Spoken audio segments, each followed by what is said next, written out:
दुनिया भर में कई आइलैंड हैं, जिनमें से कई तो अपनी खूबसूरती के लिए जाने जाते हैं, तो कुछ अपनी अलग ही विशेषता की वजह से पहचाने जाते हैं। लेकिन आज हम आपको जिस आइलैंड के बारे में बताने जा रहे हैं, वो देखने में जितना खूबसूरत है, उससे कई ज़्यादा डरावना भी है।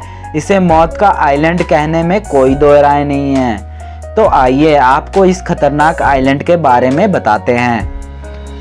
दरअसल हम बात कर रहे हैं वेनेशिया झील के उत्तर में स्थित आइलैंड की, जिसे मौत के आइलैंड के नाम से जाना जाता है। कहा जाता है कि यहाँ जाने वाला व्यक्ति अपनी मौत को खुद ही दावत दे रहा है, क्योंकि इस आइलैंड पर जो भी जाता है वो कभी वापस नहीं आता। बता दें कि इस आइलैंड से जुड़ी एक खौफनाक कहानी भी है, जिसके चलते यहाँ पर कोई भी जाना पसंद नहीं करता। इतना ही नहीं, सरकार की ओर से तो यहाँ जाने पर लोगों का प्रतिबंध है। इंसानी तारीख में महामारी का इतिहास बहुत भयानक है। जिस तरह की तबाही आज कोरोना ने चीन में ढाई है, इससे कहीं ज़्यादा खौफनाक तबाही 19वीं सदी में चीन में देखने को मिली थी, प्लेग की शक्ल में। 1860 के दशक में प्लेग की वजह से अकेले चीन में ही करीब 25 लाख लोगों की मौत हो गई थी। यह वही प्लेग था जिसने चीन के बाद भारत का रुख किया और भारत में भी भयंकर तबाही मचाई। एक आंकड़े के मुताबिक उस दौर में भारत में प्लेग से करीब 1 करोड़ से ज़्यादा लोगों की मौत हो गई थी। चीन के वुहान से निकला ये वायरस दुनिया में एक और तबाही की वजह बन चुका है, मगर ऐसा ना हो कि इससे मरने वालों का आंकड़ा उस आंकड़े को भी पार कर दे, जो इंसानी तारीख में सबसे ज़्यादा मौतों का है।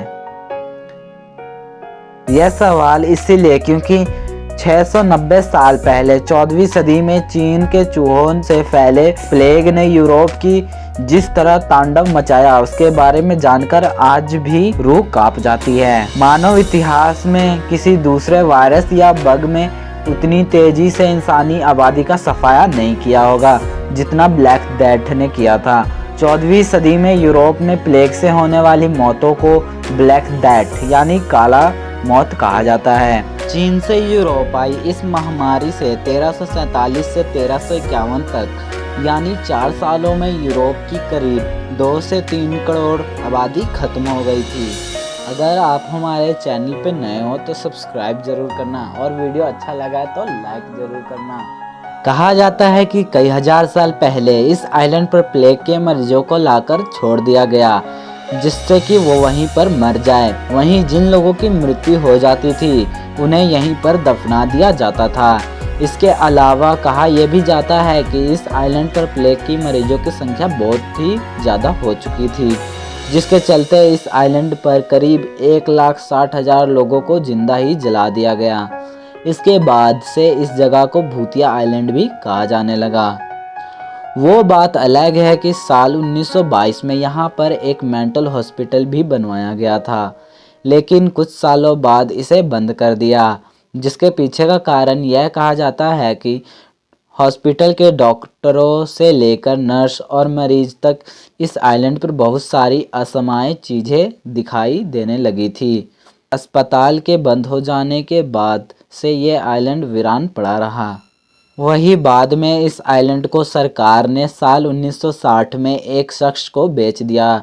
ऐसा कहा जाता है कि असामान्य घटनाओं के दौरान वो शख्स इस आइलैंड पर अपने परिवार के साथ कुछ दिनों तक यहाँ पर रहा, लेकिन बाद में वो भी इसे छोड़कर चला गया।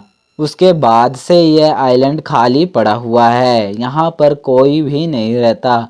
इतना ही नहीं, कहा यह भी जाता है कि यहाँ पर मछुआरे तक मछली पकड़ने के लिए नहीं जाते। बहुत बार तो उन्हें जाल में मरे हुए इंसानों की हड्डियां मिलती है, जिसकी वजह से ये भी वहां से जाने से डरते हैं।